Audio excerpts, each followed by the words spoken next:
Қайырлы күн, қазақ елі. Қазақ тілі тек мемлекеттік тіл емес, ол халқымыздың рухани мұрасы. Оны сақтау әрбір қазақстандықтың міндеті. Тілді дамыту үшін оны күнделікті өмірде қолдану маңызды. Қазақша сөйлеу сән емес, қажеттілік. Біз тілге жанаршау болсақ, ол болашақ ұрпаққа аманат болып қалады. Қазақ тілі жасай берсін. Бүгіннен баста тілді қолдан, мақтан. Қазақ елі жасасын. Міне, Магнум бізге алкоголь жарнамалауға болмайды дейді. Мағамғы болғызбайды, мен өндіруші ретінде. Бірақ Магнумның кіреберісінде осы жатейсік көрсі осылай қарсы алады ғой да. Міне осы қараңыздаршы, бұда отандық өнімнен кіреберісте не бар? Мына отандық өнім дегенде мынаны бәрі шетелдің компаниялары шығарады бізде.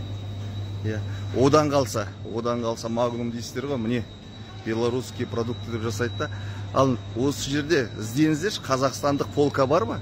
Сөре бар ма осы Магнумда? Қазақстандық сөре көресіздер осы Магнумдан, көрмейсіздер ғой. Біз хат жасақ өндірушілер ретінде нешірес хат жазып өнімізді келсек те жауап бермейді. Міне, бәрі қарап шықсаңыздар, Магнумда қазақстандық өнім бар ба деп қарап шықсаңыздар, белорустікін жарнамалап тұр, кіреберісте алкоголь жарнамалап тұрады бәр жерде. Соған неге алкоголь жарнамалайсыздар, айтпайсыздар? Менің миым шыққанша бізді не қараңыздаршы. Біздің қазақ елінде қазақ тілді ұлт азаматтарына мынандай челлендж ұсынамын. Магнум желісіне барып, қазақ тілінде басқа ұлт өкілдері тұрған кассаға барып, қазақ тілінде қызмет көрсетуді сұраймыз. Егер қазақ тілінде қызмет көрсетілмесе, барлық кассаларда кез келген кассаға барып қазақ тілінде сұраймыз. Көрсетілмесе, қызмет арыз жазамыз. Егер ол кісілерді жұмыстан шығарылмаса, онда ол біздің ұлтқа деген түкіріп қараушылық деген ұғымда болады. Сіздер қалай ойлайсыздар? Осы челленджді қолдайсыздар ма? Құрметті достар, мына Магнум сауда орталықтарын қарасаңыздар, ішінде адам жоқ, сауда жоқ. Қазақтар ашуға мінді ме, әлде мынау әлеуметтік желінің құдіреті ме? Ешкім барып сауда жасамайды, бұл жабыла ма, не істейді? Енді бүкіл мемлекетіміздің бұл басты байлығы халық болып табылады, ал біздің халықтың мына жүрегімізде тұрған ол біздің тіліміз.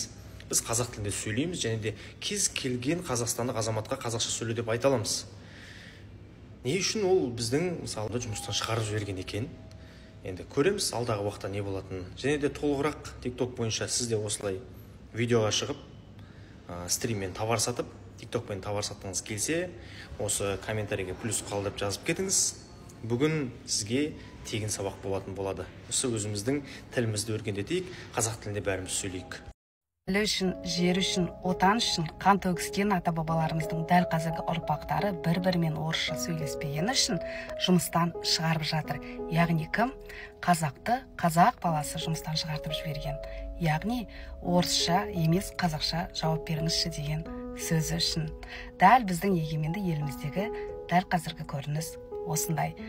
Болар елдің жігіттері бірін-бірі батыр дейді. Болмас елдің жігіттері бірін-бірі қатын дейді. Ақталып жатыр. Мен мұғаліммін, маған қазақ тілінде сөйле деп өте ауыр сөйледі. Және де менің ортам орысша деді.